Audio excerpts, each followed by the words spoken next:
नमस्कार मित्रांनो, तुमच्या घरात देवघर आहे, पण तरीही मन शांत नाही.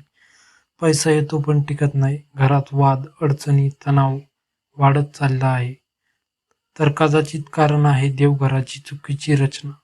आज आपण जाणून घेणार आहोत वास्तुशास्त्रानुसार देवघर कसं असावं आणि कोणत्या चुका टाळल्या पाहिजेत, ज्यामुळे तुमच्या घरात येईल सुख, शांती आणि समृद्धी.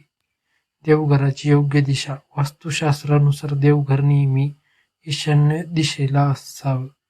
ही दिशा देवांची मानली जाते. या दिशेत देवघर ठेवल्यास सकारात्मक ऊर्जा वाढते. चूक टाळा. दक्षिण किंवा बेडरूममध्ये देवघर ठेवू नये. देवघर उंची आणि जागा. देवघर नेहमी जमिनीपासून थोडं उंच असावं. देवाच्या मूर्ती थेट जमिनीवर ठेवू नयेत.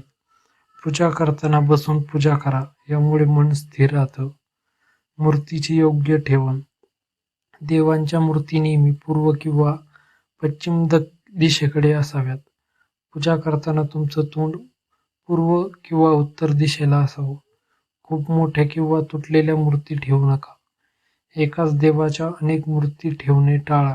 देवघरात काय ठेवू नये हे खूप महत्त्वाचं आहे. तुटलेल्या मूर्ती, जुन्या फाटलेल्या फोटो, कचरा किंवा न वापरलेल्या वस्तू. देवघर नेहमी स्वच्छ आणि पवित्र ठेवा. दिवा आणि अगरबत्ती नियम. रोज सकाळी आणि संध्याकाळी दिवा लावा.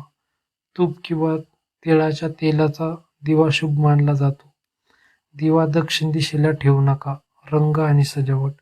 देवघरासाठी योग्य रंग पांढरा, हलका पिवळा आणि क्रीम हे रंग मन शांत करतात आणि सकारात्मक ऊर्जा वाढवतात. देवघरात आरसा ठेवावा का?